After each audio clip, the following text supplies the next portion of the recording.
समय का मूल्य समझो। मनुष्य के जीवन में समय से मूल्यवान कुछ नहीं है। समय का एक एक पल अत्यधिक मूल्यवान है। शेक्सपियर का कथन है कि जो लोग समय नष्ट करते हैं, समय उनको नष्ट कर देता है। जीवन में समय की क्या उपयोगिता है, इसका ज्ञान इंसान को तब होता है जब वह समय गंवा चुका होता है। उस समय उसके पास पछतावे के सिवा कुछ नहीं होता। वह लाख चेष्टा करता है किंतु बीता समय वापस नहीं आता। बेंजामिन फ्रैंकलिन ने एक युवक को समय के मूल्य का बोध इस प्रकार कराया। वह युवक बहुत देर से बेंजामिन की दुकान के आगे टहल रहा था। अंततः उसने दुकान में जाकर सेल्समैन से एक पुस्तक की ओर संकेत कर पूछा, इस पुस्तक का मूल्य क्या है? सेल्समैन ने उत्तर दिया, $2। क्या इसमें कोई कटौती है? बिल्कुल नहीं। युवक कुछ सोचता रहा, फिर वह बोला, क्या दुकान के स्वामी मिस्टर बेंजामिन यहाँ मौजूद हैं?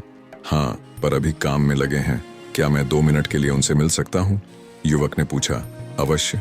सेल्समैन ने अंदर जाकर बेंजामिन को सूचित किया। बेंजामिन बाहर आया। वह युवक बेंजामिन का जानकार था। उसका विश्वास था कि वह पुस्तक के मूल्य में थोड़ी कटौती जरूर कर देगा। यही सोचकर वह बोला, मिस्टर बेंजामिन, मुझे इस पुस्तक का मूल्य क्या देना होगा? $2.25। बेंजामिन ने उत्तर दिया। युवक स्तब्ध रह गया। वह बोला, अभी अभी इसका मूल्य मुझे $2 बताया गया है। अवश्य बताया गया होगा, पर बीच में काम छोड़कर आने में जो मेरा समय व्यय हुआ, उसका भी अपना मूल्य है। युवक आश्चर्य में पड़ गया। उसने सोचा, शायद बेंजामिन हास्य कर रहा है। इसका जो कम से कम मूल्य हो ले लीजिए। उसने कहा, $2.5। बेंजामिन बोला, यही इसका सही मूल्य है। लेकिन अभी तो आप $2.25 कह रहे थे। जितना समय लगाते रहोगे उतना मूल्य बढ़ता जाएगा।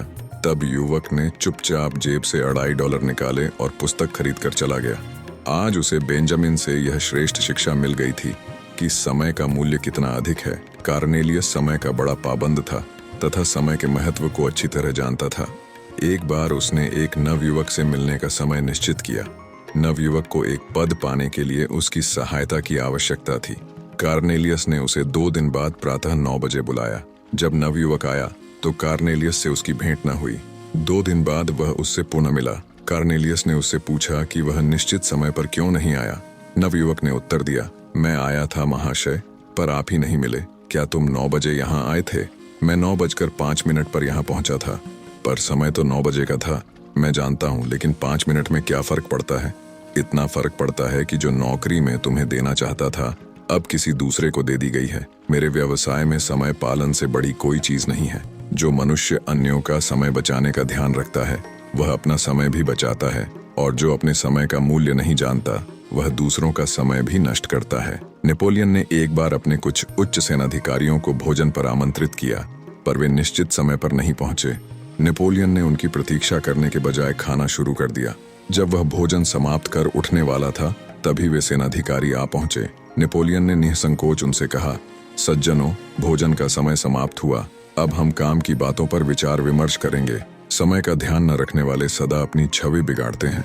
व्यक्ति को अधिकार है कि वह अपना समय बिगाड़े या बनाए, किंतु उसे यह अधिकार नहीं है कि दूसरे का समय नष्ट करे। जो व्यक्ति समय पर कोई कार्य नहीं करता, कार्य को वह विलंब से करता और लटकाता रहता है। आगे चलकर जब उसके सम्मुख उन्नति के अवसर आते हैं तो अपने इसी स्वभाव के कारण उन्हें गंवा देता है। इसके विपरीत जो व्यक्ति अपने समय का पाबंद होता है उसके पास प्रत्येक कार्य को करने के लिए दूसरों से अधिक समय होता है। नेपोलियन ने कहा था, ऑस्ट्रियन इसलिए हार गए क्योंकि वे 5 मिनट के समय का मूल्य नहीं जानते थे। नष्ट किया हुआ एक भी क्षण दुर्भाग्य को आमंत्रण देता है। संसार ऐसे लोगों से भरा पड़ा है जो भाग्यहीन कहलाते थे, फिर भी समय का सदुपयोग कर उन्होंने महान कार्य संपन्न किए। हेरेट बीचरस्टोव ने घर गृहस्थी के बीच रहकर भी अपनी सर्वश्रेष्ठ रचना को संपन्न किया। जितनी देर में कॉफी का पानी उबलता है उतने समय का प्रतिदिन उपयोग करते हुए लांगफेलो ने इन्फर्नो का अनुवाद कर डाला था। कवि वर्क्स ने खेतों में काम करते हुए ही विश्व साहित्य की अमर कृति की रचना की थी। सुप्रसिद्ध महाकवि मिल्टन ने जिन दिनों अपना महाकाव्य पैराडाइज लॉस्ट लिखा था, उन दिनों वह ब्रिटिश कॉमनवेल्थ और प्रोटेक्टोरेट का मंत्री था। उसने अपने कामकाज के समय में बचे हुए क्षणों का सदुपयोग करके ही इस महान काव्य की रचना की थी। जॉन स्टुअर्ट मिल ने अपना सर्वोत्तम ग्रंथ ईस्ट इंडिया हाउस की क्लर्की के दिनों में ही लिखा था। प्रतिभावान व्यक्ति अपने समय के छोटे छोटे टुकड़े बनाकर और उनका उपयोग करके ही महान बन जाते हैं। माइकल फेराडे जिन दिनों पुस्तकों पर जिल्द बांधने का काम करता था, उससे जो भी समय बचता उस समय में वह वैज्ञानिक प्रयोग किया करता था। एक समय उसने अपने मित्र को लिखा था, मुझे समय की आवश्यकता है। क्या ही अच्छा होता कि मैं वर्तमान श्रीमंतों बचत के घंटों नई नई दिनों को सस्ते मूल्य पर खरीद सकता। प्रतिदिन 1 घंटा भी यदि कोई नया काम सीखा जाए तो कुछ ही दिनों में अनभिज्ञ व्यक्ति भी पारंगत हो सकता है। यदि व्यक्ति प्रतिदिन 1 घंटा अतिरिक्त कार्य करे तो उसे कम से कम इतना पैसा तो प्राप्त हो ही जाएगा जिससे वह 2 माह की अच्छी पत्रिकाएं अथवा 1 दर्जन पुस्तकें खरीद सके। यदि आप प्रतिदिन 1 घंटे में किसी पुस्तक के 20 पृष्ठ पढ़ सकें तो वर्ष भर में कई हजार पृष्ठ और लगभग 18 ग्रंथों को पढ़ लेंगे। प्रतिदिन 1 घंटे के सही उपयोग से साधारण व्यक्ति भी महान बन जाता है।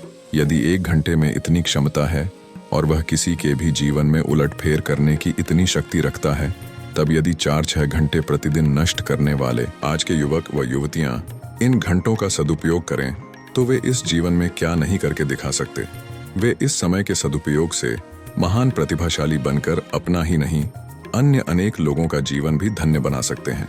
कुछ युवा इधर उधर के क्षणों को बचाकर शिक्षा प्राप्त कर लेते हैं, जबकि अन्य उन्हीं अमूल्य क्षणों को खोकर पछताते और हाथ मलते रह जाते हैं। चार्ल्सन फ्रास्ट एक चर्मकार था। वह नियमित रूप से 1 घंटा अध्ययन करके अमेरिका में गणित का सबसे बड़ा आचार्य बन गया। हंटर ने नाम मात्र के क्षणों को बचाकर जो सामग्री इकट्ठा की थी उसे केवल व्यवस्थित रूप देने में ही प्रोफेसर ओवन को 10 वर्ष लग गए। इटली के एक विद्वान ने तो अपने कमरे के दरवाजे पर यह वाक्य लिखकर चिपका दिया था कि जो व्यक्ति यहाँ रुकना चाहता है वह मेरे कार्य में सहायता करे। संसार में जितने भी महान व्यक्ति हुए हैं वे समय के मामले में बहुत कंजूस थे।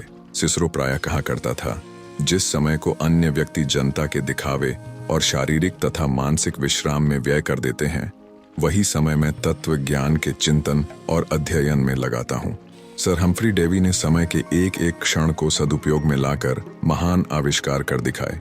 पोप सदा रात्रि में जागकर उन विचारों को लिपिबद्ध किया करते थे जो दिन में काम करते समय उनके मस्तिष्क में उठा करते थे। प्रोटे ने अपना अद्वितीय ग्रंथ ग्रीस का इतिहास अपने बचे हुए समय में ही लिखा था। डॉक्टर मार्सन गुड जब एक रोगी को देखने लंदन जा रहा था, मार्ग में उसने लुकेशियस का अनुवाद कर डाला। जॉर्ज स्टीफेंसन अपने बचे हुए समय को स्वर्ण से अधिक मूल्यवान समझता था। वह कभी उसे व्यर्थ नहीं जाने देता था। अधिकांश व्यक्ति भोजन के पश्चात सो जाते हैं। इस प्रकार सोकर अपने बहुमूल्य समय को नष्ट करने वाले व्यक्ति एक प्रकार से अपने जीवन को ही नष्ट करते हैं, जबकि ख्याति और कीर्ति अर्जित करने वाले व्यक्ति अपने बचे हुए समय का भरपूर उपयोग करते हैं। ध्यान रखिए, खोया हुआ धन कम व्यय और परिश्रम से पुनः प्राप्त किया जा सकता है। जिस ज्ञान या विद्या को हम भूल गए हैं वह भी पुनः अध्ययन से प्राप्त हो सकती है। नष्ट हुआ स्वास्थ्य भी औषधियों के सेवन और नियमित जीवन से पुनः प्राप्त किया जाता है, किंतु नष्ट हुआ समय दोबारा प्राप्त नहीं होता। वह सदा सदा के लिए समाप्त हो जाता है तथा उसकी स्मृति ही शेष रह जाती है।